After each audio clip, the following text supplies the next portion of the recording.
Le cycliste Hugo Hull, l'autoproclamé, c'était quoi, le goon de l'équipe Astana? Oui, Hein? ben oui. Bon, il est à peine revenu de son premier Tour de France qui va remonter en vélo en fin de semaine, toujours avec la même équipe pour les Grands Prix cyclistes du Québec et de Montréal. C'est des épreuves du World Tour.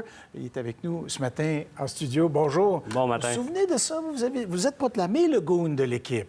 Vous aviez une fonction très précise, mais on ne reviendra pas sur les détails. Vous avez vécu toute une expérience cet été avec le Tour de France? Oui, effectivement, toute une expérience au Tour de France. C'est sûr que je peux être un goon de le cyclisme, mais certainement pas au hockey, parce que avec la largeur de mes épaules, ça ira pas loin, mais c'est vrai que j'étais là pour protéger mes leaders, fait que c'est un peu pour ça qu'on m'appelle comme ça.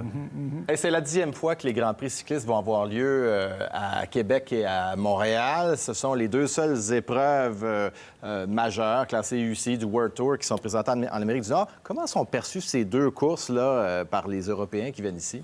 C'est une course qui jouit d'une très bonne réputation. Tout le monde se bat pour venir à chaque année parce que l'accueil est vraiment exceptionnel. On a deux beaux parcours à Québec et à Montréal. La foule est toujours présente. On est bien logé. On était au château les années précédentes et puis tout le monde a envie de venir. C'est la dernière préparation pour les championnats du monde qui ont lieu 2 semaines plus tard. Donc cette année déjà, on va avoir les meilleurs.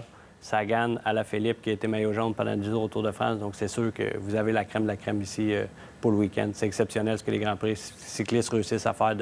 D'amener les Européens au Québec, c'est quelque chose qui est difficile à faire parce que les gars, ils veulent pas trop voyager justement à 2 semaines des championnats du monde, mais ça vaut le voyage. Donc j'espère que les spectateurs vont être là présents pour encourager les gars qui ont fait le voyage. Avec du bon temps, du beau temps, avec la crème d'Astana aussi. Il y a eu une excellente nouvelle en ce qui concerne le meneur, là, Jacob Fuglsang, qui a eu une prolongation de contrat de 2 ans.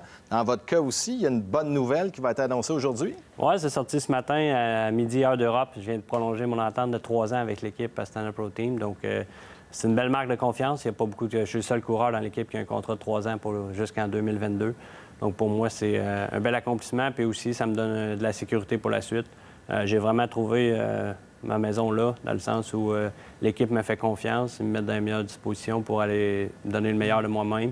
Puis je me suis fait des bons amis là-bas. Donc, bien, pour les néophytes, ça veut dire quoi, les meilleures conditions de travail pour un coureur comme vous? Ça veut dire qu'on a un programme de course qui est déterminé à l'avance. On peut se préparer pour les grands événements. Ils ne bousculent pas notre programme. Vous avez des dates bien arrêtées Exact. pour telle et telle course, oui. Ils t'amènent sur des stages d'entraînement, comme cette année pour préparer le Tour de France. J'ai fait 2 semaines à Tenerife, à TD, en haut du volcan, 2100 mètres d'altitude, justement pour faire du bon travail avec les entraîneurs qui étaient sur place, monitorer chaque entraînement avec le massage après chaque séance, l'ostéo, compagnie. On a refait un rappel après le critérium du Dauphiné, encore 2 semaines à Isola 2000 en altitude.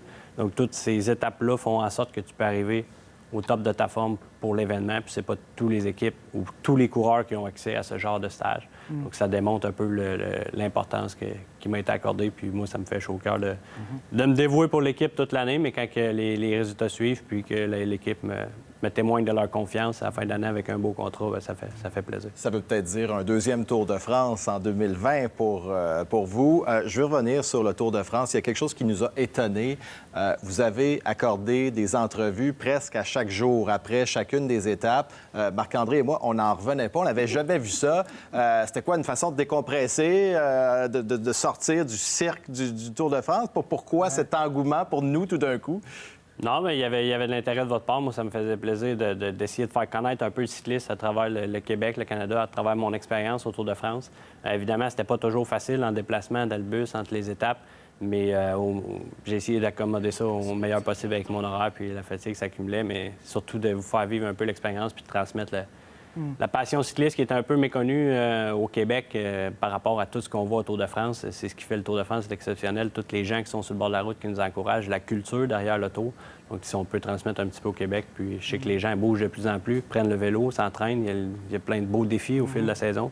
Donc, c'est un peu l'idée derrière ça, d'essayer de Puis il y a des gens qui, autour des circuits en fin de semaine, vont un peu pédaler avec vous. Ça va vous donner... ça vous aide, ça? Certainement. J'ai été le premier... surpris l'année dernière. Il y avait vraiment la foule était derrière moi, scandait mon nom, que ce soit à Québec ou à Montréal. C'était assez impressionnant. Donc, je les remercie pour ça. Puis ça fait chaud au cœur. Puis ça nous donne la petite gear de plus dans le final pour faire la différence. Cette année, j'arrive en forme. Je pense que je vais avoir plus de liberté de la part de l'équipe Astana. Donc, j'espère être en mesure d'aller chercher un résultat significatif là, ici, que ce soit à Québec ou à Montréal. Juste 2 mots. Est-ce que c'est la même règle? Est-ce que vous protégez l'avance du coureur, du leader de l'équipe, ou s'il y a plus de liberté Non, là, il va stratégique. y avoir plus de liberté pour moi, ma personne. oui, bon. Ça se peut que j'aie le leadership aussi. J'ai pas encore le plan de performance, mais je m'attends à avoir beaucoup de liberté, de ne pas avoir à travailler pour quelqu'un d'autre. Donc, juste d'avoir ma chance, c'est déjà une belle marque de confiance, puis j'ai hâte de m'essayer, comme on dit. Évidemment, c'est meilleur au monde. Je me suis fait demander, est-ce que tu penses que tu vas gagner? Ça va être compliqué. La réponse est oui, Ça va bien être sûr, compliqué. bien sûr, bien sûr. Bon, on va essayer. Je pense que j'ai un bon niveau. J'ai démontré en Norvège, j'ai fini 5e, j'étais toujours devant.